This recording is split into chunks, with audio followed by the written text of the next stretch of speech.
It takes a lot of creativity and thinking to be able to do. This is exactly what I did. I wanted to make change, and I found fair trade, and I implemented it for the first time in Egypt.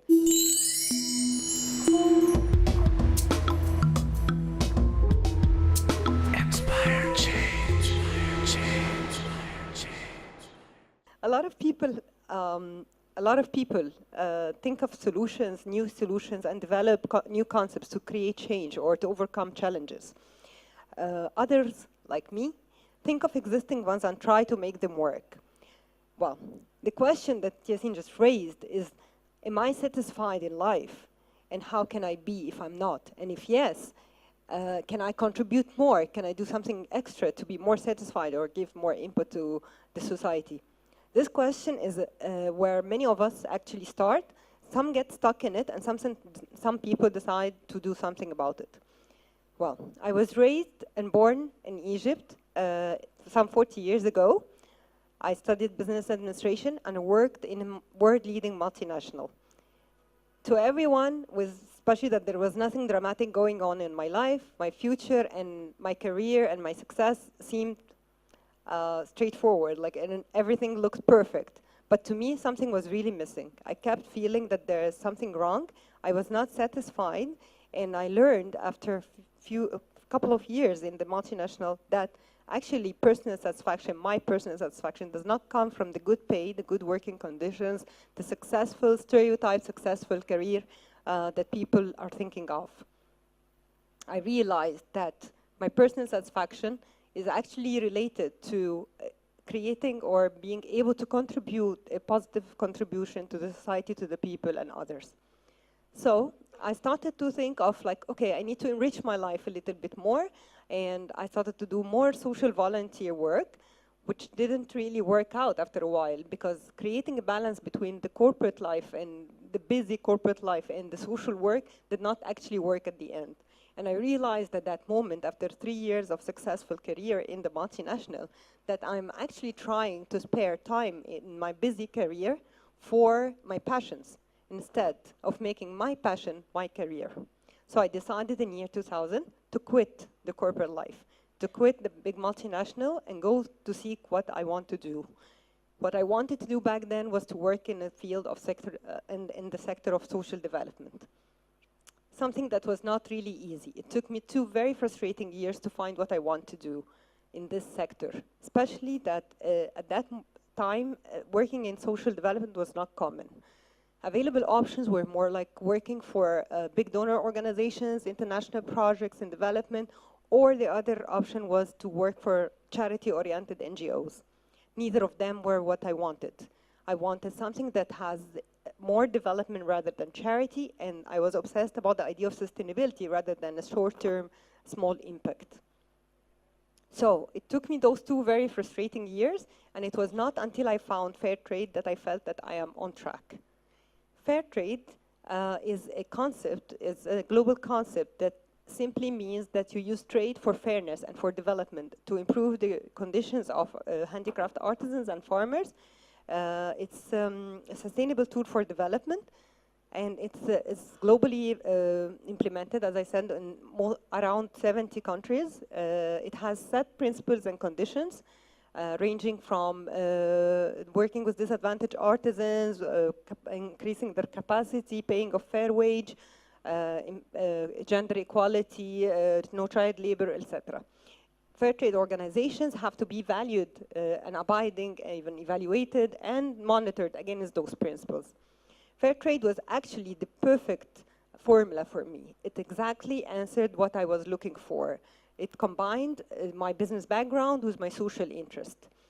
So I started there, and but before I tell you how I went there, I want to tell you that in year 2002, and while I was still looking for what was the thing I want to do, I remember one of my most influencing professors, Dr. Ahmed, he told me that exactly at the moment when I was doing the change, that he told me that professionals are 3 types: creators, thinkers, and doers.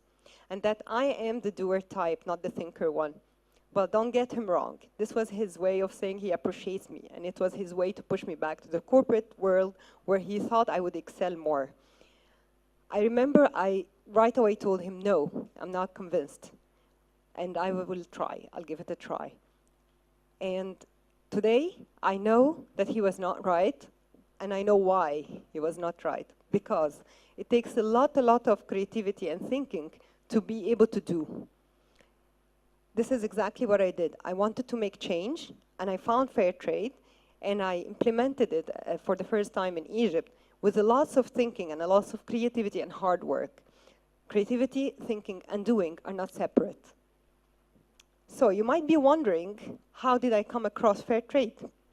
Well, it was in year also 2002, after those 2 very frustrating years, and I was in my MBA, and one of my classmates came to me and he said, Mona, I found you the perfect job that you're looking for. And you, as you might imagine by now, after those 2 years, that everyone almost around me was thinking that I am absolutely crazy to stay jobless for 2 years after having such a successful career in corporate life, looking for something that for them and for me until that moment did not exist.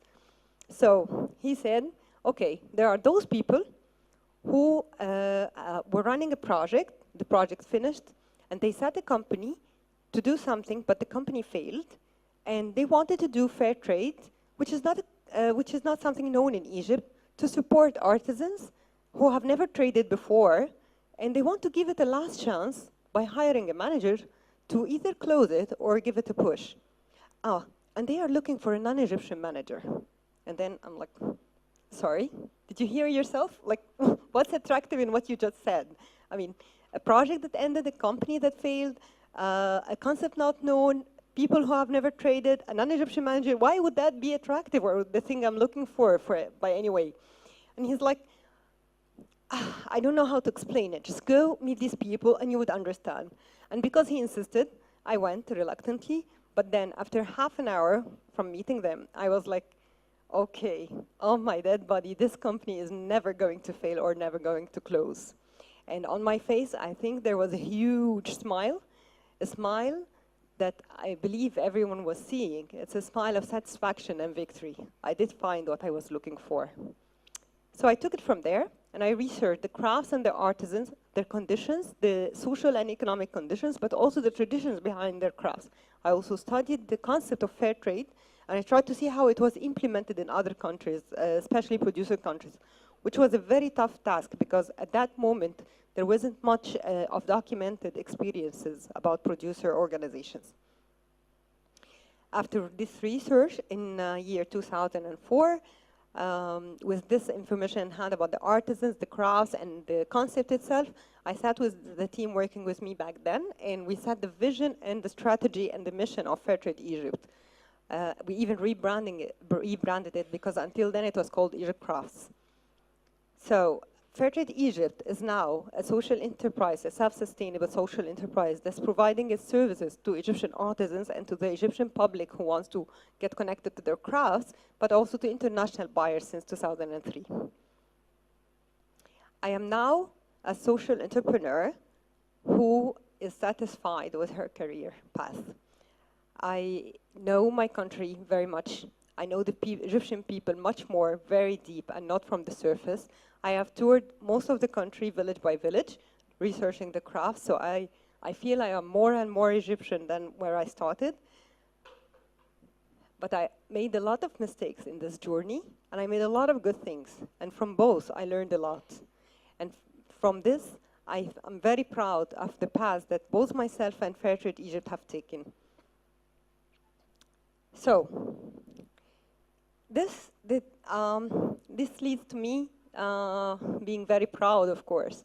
I'm very proud of Fairtrade Egypt, and standing here after those 14 years of leading it, I feel very enriched, as I told you. But I feel very proud of many things, and I tell you a few examples of these. I'm very proud that in the south of Red Sea, there are more than 100 women now producing their traditional crafts. When in 2004, when I was going from one tent to another, meeting those women, they were thinking, well, okay, what are you doing here? And we were like discovering the crafts and convincing them that they can sell it, and they thought we are very weird. Now we have more than 100 women generating income out of this.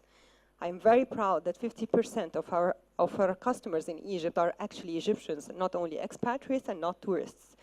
When in 2003, I found about those crafts, I didn't know they existed. So now a lot of Egyptians do know. I am very proud that we are able to connect our crafts and export them to different countries around the world. But this pride did not come easy. There were countless obstacles and challenges. There were challenges, and my biggest one at the beginning was actually the lack of understanding and belief and support from everyone around me. Everyone literally thought I am crazy, leaving my successful corporate job and going to do something that is not clear what it is first place. And then when I started, it was no income, I have to invest, etc., long hours of work, etc. Everyone except my mother actually thought I am absolutely crazy. Being a woman in a male-dominated society did not make that any easier, especially at the startup of my business. I was either looked at as with lack of respect, that I can independently and successfully contribute and do something different in the society, or I was being dealt with as just a woman. And last but not least, there were general also challenges like bureaucracy, corruption, lack of financial means that face every entrepreneur. In addition to being in an economy that does not really go prior to social and economic development. These challenges and obstacles were faced by a lot of persistence, a lot of work, but also belief in what I'm doing and sticking to the vision and strategy of what I wanted to do. It was definitely not easy, but then it didn't stop there with these challenges. Challenges increased when thousands and thousands of Egyptians decided that they want to have a change in this country, and they revolted. The revolution in 2011 brought more and more challenges to myself and to FTE, but then it brought a lot of meaning and cause to my life further. If you think that it was not easy and it required a lot of courage and self-esteem in 2000 to take this decision and start doing something in social development, let me tell you that it was even more courageous and required more effort to continue in it. I remember towards the end of 2010, I was ready to quit Fairtrade Egypt. I felt that my role is done, it's stable, sustainable, it can live without me, there's nothing more for me to do there. But then the revolution came, and with it, it brought a lot of challenges, but also a lot of opportunities. There were challenges and risks like not being able to reach adequately to our artisans, drop in local sales, logistical problems, and many fears that accompanied this phase in our life. But it also brought a lot of opportunities. It brought opportunities to reach out to those Egyptians who are finally willing to engage and contribute to the social initiatives in this country. I decided to look at the opportunities and take them, to be able to shift and excel and give a push to my fair trade business in Egypt and be able to support more the artisans. So I took decisions like increasing our support and development services to the artisans in the field of education and health, decisions related to expanding our business strategies and even opening new retail outlet in January 2012, which everyone thought was absolutely nuts, but then it made sense after that.